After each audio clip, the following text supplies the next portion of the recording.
আরে বলছি বলছি, তোরা থাম, চুপ কর। লক্ষ্মী হয়ে চুপটি করে সবাই বল। চুপ চুপ, সবাই চুপ। দাদু গল্প বলবে। গল্প বলা শুরু করলে কিন্তু একটাও কথা না, কেমন? ঠিক আছে? ঠিক আছে, আমরা কেউ কথা বলবো না। হ্যাঁ, আমরা কেউ কথা বলবো না, কেউ গন্ডগোল করবো না।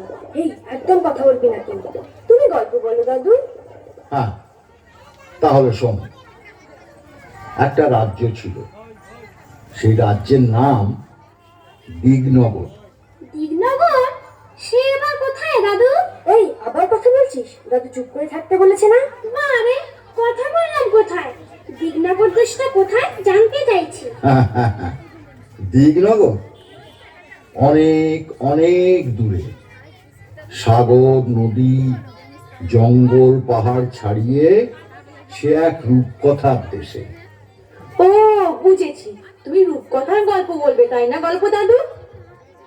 ঠিক ধরেছিস, রূপকথা। সেই রূপকথার রাজ্য দিগনগর। দিগনগরের রাজার ছিল দুই রানী।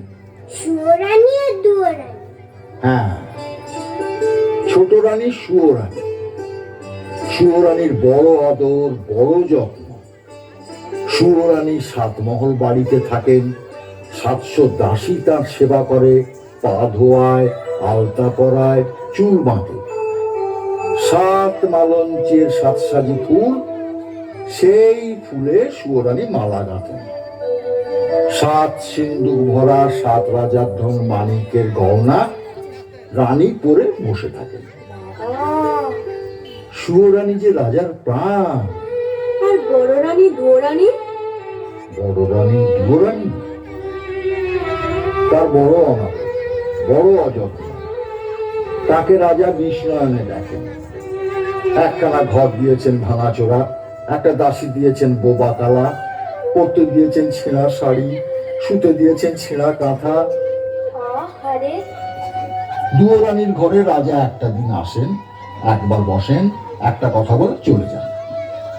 আর সুয়োরানীর ঘরে রাজা 12 মাস থাকেন।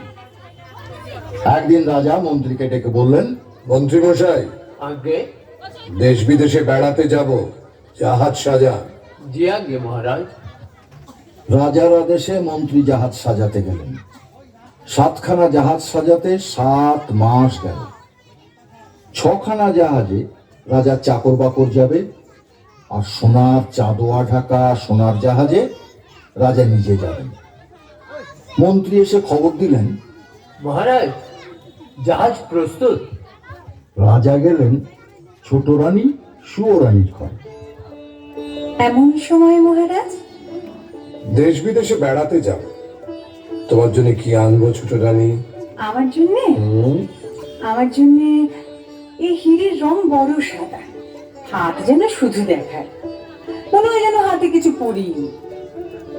ওই রক্তের মতো রাঙা 8 গাছা চুড়ি পাই তো পরি। আর এমন কি, মানিকের দেশ থেকে মানিকের চুড়ি নিয়ে আসবো তো। আর কিছু? এই মল ভালো বাজে না, নিরেট সোনার 10 গাছা মল সে পাইতে পড়ি। আর মহারাজ, আমার এই হাড়ের মুখ তো বড় ছোট। শুনেছি কোন দেশে পায়রার ডিমের মতো মুক্ত আছে, তার 1 ছড়া হাড় এনো। সাগরের মাঝে মুক্তোর রাজ্য, সেখান থেকে মুক্তোর হার আনবো। আর কি আনবো রানী? শাড়ি না তো, যেন বোঝা। আকাশের মতো নীল আর ওই বাতাসের মতো ফুরফুরে, জলের মতো চিকন, সেই শাড়ি পাইতো পরি। বেশ বেশ বেশ, তাই হবে। এবার তাহলে আমাকে হাসি মুখে বিদায় দাও। এসো। ছোট রানী রাজাকে হাসি মুখে বিদায় দিলেন। জাহাজে চড়তে যাবেন, এমন সময় তার মনে পড়ল বড় রানী দুয়োরানীর কথা।